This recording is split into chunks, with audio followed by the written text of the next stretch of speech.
벽만 있으면 누구나 쉽게 구분등을 확인할 수 있는데요. 네, 벽에 등을 대고 서셔서요. 네. 벽만 있으면 누구나 쉽게 구분등을 확인할 수 있는데요. 네, 벽에 등을 대고 서셔서요. 네. 종아리, 허벅지, 엉덩이, 등을 다 대시고 팔을 이렇게 해보시면 잘 닿을 것 같으시죠? 같으시죠? 네, 이거 다 닿는 거 아니에요? 의외로 안 닿는 분들이 많습니다. 닿는다. 팔이 엄지가족 중에서 관심 있는 분들 나와서 한번 해볼까요? 뭐 관심보다도 일단 굽어 있는 우리 박희순 씨 나와주시고요. 송채연 씨 나와주시고요. 많이 아프시다는 박희량 씨 나와주시고요. 네. 채연 씨는 강수정 씨가 부르면 그때 나오세요. 앉아있어! 자, 벽 등장해 주세요. 벽을 이렇게 기다려보면 처음입니다. 네. 얘 당일 배송이네요. 착불. 한 분씩 모셔서 직접 한번 체크해 보도록 하겠습니다. 떨려. 희순 씨 먼저 해. 박희순 씨 먼저. 네. 희순 씨하고 나면 재미없을 듯한 사람. 아니. 아니, 의외로 희순 씨는 다 붙어 있을 수 있어. 수도 있지. 종아리도 붙이시고, 엉덩이도 붙이시고, 허리를 꼭 붙이시고, 허리. 네. 그것까진 되지. 그 다음에 이제 팔을 90도 맞춰주시고, 또 마셨죠? 먼저 팔꿈치를 대시고, 됐죠? 네. 네, 손목이 딱 벽에 닿게 한번 해보세요. 손목이 어떻게 닿아요, 이게? 어떻게 다 이게 안 닿아요, 원래는. 닿는 사람 있나? 모든 사람이 안 닿는데. 이거 어떻게 닿아요? 이거 다 뜨지 않아요? 선생님 이렇게 보면 등 떴어요. 저기 허리 떴어요, 안 떴어요? 지금 허리가 이만큼 들어가요. 봐봐. 이걸 다 붙이시면 네, 이게 뜨는 이유는 등이 그만큼 좀 굽었기 때문이고요. 그쵸. 또 따라서 이렇게 어깨가 앞쪽으로 약간 보통 우리가 둥글다 그러잖아요. 어깨가 네. 둥글게 말리면서 완전히 못 피시기 때문에 그렇죠. 근데 보면은 이쪽 손목은 닿는데 이쪽 손목은 많이 떠요. 네. 자, 우리 기량 씨 박기량 씨 한번 한번 해봅니다. 해보겠습니다. 왠지 막 정말 종이장 같이 붙을 것 같아. 와, 야. 벽이랑 하나가 됐어요. 아니, 이런 몸도 있구나. 와. 몸이 이런 몸도 박기량 씨 있네. 한번 팔 들어서 벽이 모자라겠다. 와. 팔꿈치를 안다. 딱 붙여보세요. 안 닿아요? 아예 안 닿는데요? 아파. 아예 안 닿아요. 손을 대지 마시고 한번 팔꿈치를 먼저 붙여보세요. 팔꿈치 그리고 손 안 닿으시죠. 되죠, 아직. 아파요. 우리 기량이 아파 그만하세요. 진짜 아파요. 아니, 여기가 이렇게 떴는데. 아, 지금 여기가 너무 아프고. 여기 뗄것 같아, 왠지. 가장 정상일 것 같은 채연 씨 한번 나가보세요. 저도 안 될 것 같아요. 아니야, 자신감을 갖고. 할 수 있어. 저도 안 되면 어떡해? 퍼보시고요. 살도 빠졌고. 네. 다 먼저, 붙었어요? 딱 다 붙이시고 네 됐습니다. 완전 다 이제는 팔을 들어서 잘하시는데요. 되는데? 다 붙었어. 다 붙었어, 다 붙었어. 되는데요? 이럴 수가 있네. 채연 씨가 진단 결과 박휘순, 박기량은 9분 등. 좋아요. 채연 씨 오늘 녹화 끝. 당장 들어와. 수고했어. 박희순 씨는 뭐 우리가 좀 예상은 했어요. 네, 잘 붙진 않을 거라는. 너무 잘 붙어도 이상할 만한 그림이었어요. 오늘 녹화에서도 병이 하나 추가가 매주 하나씩. 예. 조만간에 거북이로 등록하려고. 진짜로. 예. 저도 사실 붙을 줄 알았는데 여기서 나이도 제일 어린데 결과가 이렇게 나와가지고 사실 좀 민망해요. 저 되게 건강해 보이는데 이러니까. 나이도 어린데 선배인 채연 씨가 딱 붙는 거 보니까 속상하시죠? 나이도 많은데, 진짜. 네, 나이도 진짜 아주 많은데. 나이 많구나, 우리 채연 씨. 발 뒤꿈치와 전신을 벽에 붙입니다. 양손을 어깨 높이로 올린 다음 팔꿈치, 손목, 손등을 벽에 붙입니다. 팔꿈치나 손등이 벽에 붙지 않으면 구분 등을 의심해 볼 수 있습니다. 등 통증을 무심코 넘기면은 구분등을 부른다고 하셨습니다. 네. 지금 우리 엄지가족 중에서 채연 씨 빼고 나머지 분들 지금 무심코 넘어가고 있어요. 그렇죠? 등 통증.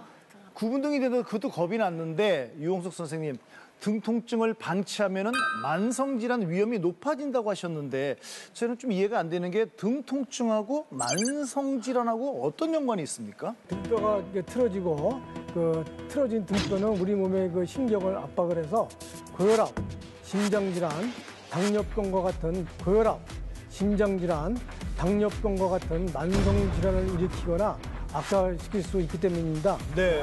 아니 선생님 등뼈 하나 그냥 살짝 틀어졌을 뿐인데 어떻게 당뇨가 생기고 또 심해질 수 있다는 얘기. 난 이런 얘기는 처음 들었는데. 그 당뇨병은 오장육부 중에서 그 췌장과 연관이 있습니다. 그쵸? 예, 그래서 그 선천적으로 그 췌장에서 인슐린을 분비 능력이 떨어지는 그 소화 당뇨를 제외하고는 틀어진 등뼈로 인해 췌장의 정상적인 기능에 문제가 발생할 경우 당뇨병이 악화될 수 있다는 것입니다. 와 연관이 있구나. 참 무섭네요, 진짜. 아니 등뼈 당뇨병? 등뼈가 틀어지면 당뇨병이 악화된다? 등뼈랑 틀어진 등뼈하고 무섭다. 당뇨병의 연관성. 이거 남양 특집 같아. 당뇨병은 왜 여기저기 연관되는 데가 이렇게 많아요? 안 끼는 데가 없어. 그러니까. 걱정이네. 네, 설명 좀 해주시죠. 네, 이 앞에 있는 그 노인 모형을 보면서 쉽게 설명을 드리겠습니다. 저희는 보통 뼈가 그 생로병사의 중심에 있다고들 많이 얘기들 하지 않습니까? 네. 예, 척추는 이렇게 그 뼈가 이제 들어가고 나오고 이게 2S 라인으로 유지가 돼야 건강한 척추뼈라고 할 수가 있습니다. 근데 이 등뼈는 척추 신경을 보호하여 신경이 잘 흐르게 하고 그 공간을 확보해서 우리 몸의 중요한 장기를 보호하는 중요한 역할을 하게 되는데요.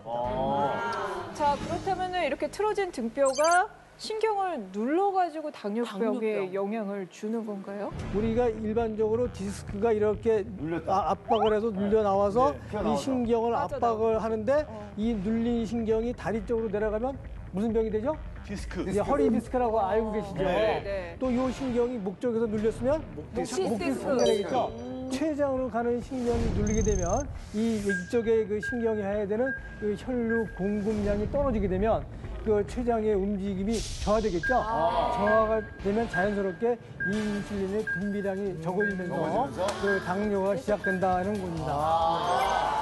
이제 이해가 되네. 제가 여기에 조금 더 덧붙여서 이야기를 하면은요. 한의학에서 이런 용어가 있어요. 기불통 직통. 그러니까 즉 뭐냐면은 기가 원활하게 흐르지 않으면 통증이 생긴다.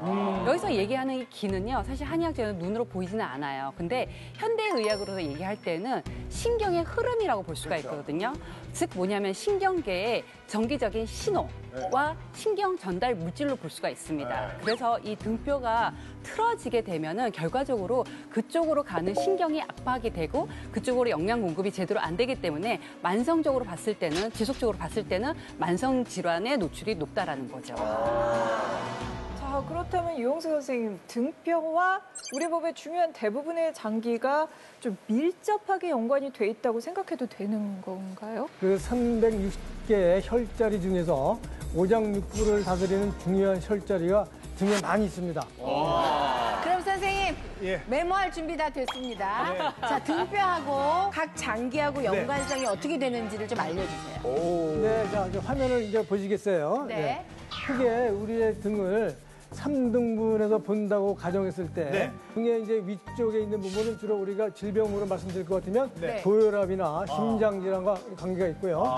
그 등의 중간은 당뇨병, 췌장질환과 이제 연관성이 있다 볼 수 있고요. 이 등의 이제 아래쪽은 위장이라든지 이 신장질환과 연관이 되어 있다고 볼 수 있습니다. 그래서 이게 틀어진 등뼈가 어느 장기로 가느냐에 따라서 오는 병명만 다른 것이지 근본적인 원인은 등뼈가 틀어지면서 그 지배하는 장기의 신경을 누르면서 병이 온다 이렇게 이해를 하시면 되겠습니다. 이게 등뼈가 틀어진다고 해서 막 이렇게 틀어지는 건 아니죠? 조금만 틀어줘도 눌리는 거죠? 네, 맞습니다. 예. 근데 그러니까 그게 위험한 거예요. 이거 보면서 지금 말씀해 주시고 간이라든지 지금 횡격막이라든지 이렇게 설명해 주니까 이게 등뼈가 진짜 중요하다는 거를 딱 보면 알 것 같아요. 틀어진 등뼈를 우리가 바로만 잡으면은 다시 원 상태로 그 위험도 이렇게 낮춰질 수 있는 겁니까, 그러면? 네, 맞습니다. 진짜요? 예, 만성 질환의 원인이 틀어진 등뼈의 영향을 받고 있다면 실제로 틀어진 등뼈를 제자리로 교정해주면 만성 질환이 좋아질 수 있습니다. 방법이 있네. 그렇다면 앞서 말씀하신 그 당뇨병도 이 틀어진 등뼈를 좀 교정을 해주면 도움을 받을 수 있을까요? 틀어진 등뼈를 바로 세워 당뇨병 완화에 도움이 되는 방법을 곧 알려드리도록 하겠습니다. 저도 그 연구 결과를 좀 봤더니 당뇨가 있는데 척추 협착증이 있어서 당뇨가 있으면서 그래서 척추 협착증 수술을 하고 2년 동안 혈당이 어떻게 되는지 봤더니 혈당들이 떨어졌더라. 그러니까 이게 왜 떨어졌냐 하면 척추 협착증이 있는 사람들은 일단 뒷 근육을 못 써서 안 움직이게 되니까 수술을 한 것만으로도 움직일 수 있게 되기 때문에 혈당이 떨어진 거 하나 하고 두 번째는 이게 스트레스를 받을 때 생기는 호르몬이 코티졸이라는 호르몬이 있는데 이건 혈당을 올리는 호르몬이에요. 그러니까 이 근육이 풀어지면서 스트레스 수치가 떨어지면서 혈당을 올리는 호르몬들이 사라졌기 때문에 또 혈당 조절이 돼서 실제 이 등 근육 척추가 연관이 있다는 말이 맞고요.